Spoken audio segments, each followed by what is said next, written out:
বিসমিল্লাহির রহমানির রহিম। আসসালামু আলাইকুম ওয়ারাহমাতুল্লাহি ওয়াবারাকাতুহু।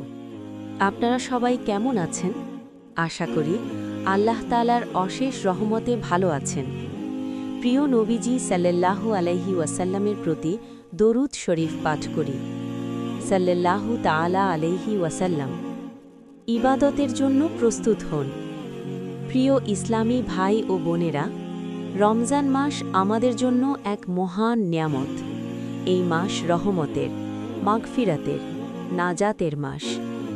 এই মাসে আমাদের উচিত আল্লাহ তাআলার ইবাদতে আরও বেশি মনোযোগী হওয়া।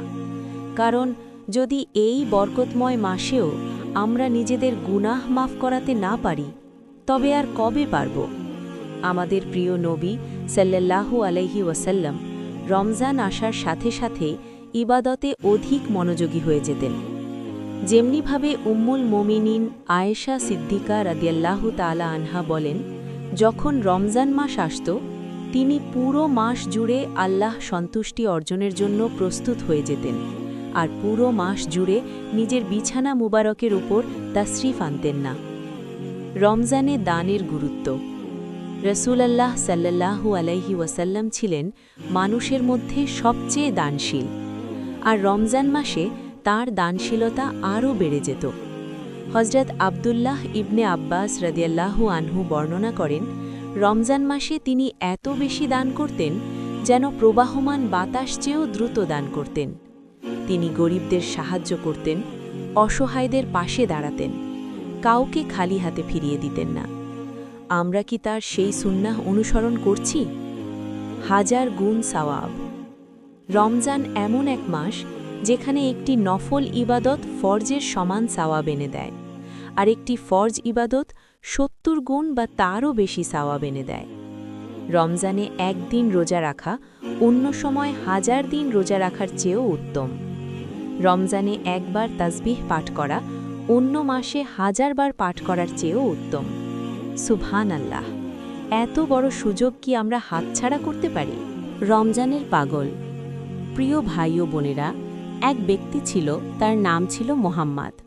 সারা বছর তিনি নামাজ পড়তেন না, কিন্তু যখন রমজান শরীফের বরকতময় মাস আসত তিনি নিজেকে বদলে ফেলতেন। পরিষ্কার পোশাক পরিধান করতেন, ৫ ওয়াক্ত নামাজ নিয়মিত আদায় করতেন, এমনকি আগের কাজা নামাজও আদায় করার চেষ্টা করতেন। লোকেরা তাকে জিজ্ঞেস করত, তুমি এমন করো কেন? তিনি বলতেন, এই মাস রহমতের, বরকতের, মাগফিরাতের মাস। হতে পারে আল্লাহ তাআলা এই মাসের বরকতে আমাকে ক্ষমা করে দেবেন। একদিন তার ইন্তেকাল হয়ে গেল। কেউ তাকে স্বপ্নে দেখল এবং জিজ্ঞেস করল, আল্লাহ তোমার সাথে কেমন আচরণ করেছেন? সে বলল, আল্লাহ তাআলা আমাকে রমজান শরীফের প্রতি সম্মান দেখানোর কারণে ক্ষমা করে দিয়েছেন। সুবহানাল্লাহ! প্রিয় ইসলামী ভাই ও বোনেরা, আপনারা দেখলেন তো আল্লাহ তাআলা রমজান মাস প্রতি গুরুত্ব দেওয়ার কারণে কত উচ্চ মর্যাদা দয়া করেছেন।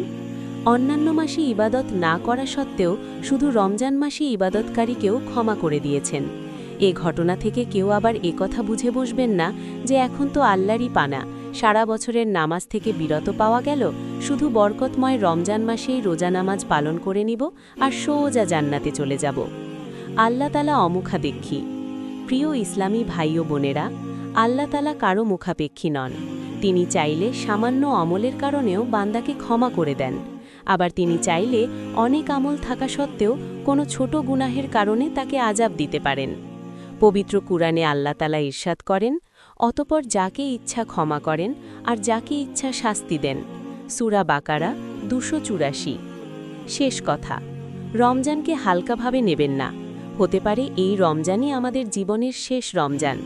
চলুন আমরা নিয়ত করি, আমরা শুধু রমজানের মুসল্লি হব না, বরং সারা বছরের জন্য আল্লাহর বান্দা হয়ে যাব। রমজান আমাদের বদলে দিক, আমাদের হৃদয় নরম করে দিক, আমাদের গুনাহ মাফ করে দিক। আল্লাহ তাআলা আমাদের রোজা, নামাজ, তিলাওয়াত, দান সদাকা কবুল করুন, আমাদের ক্ষমা করুন, কবুল করুন এবং জান্নাতুল ফিরদৌস নসিব করুন। আমিন।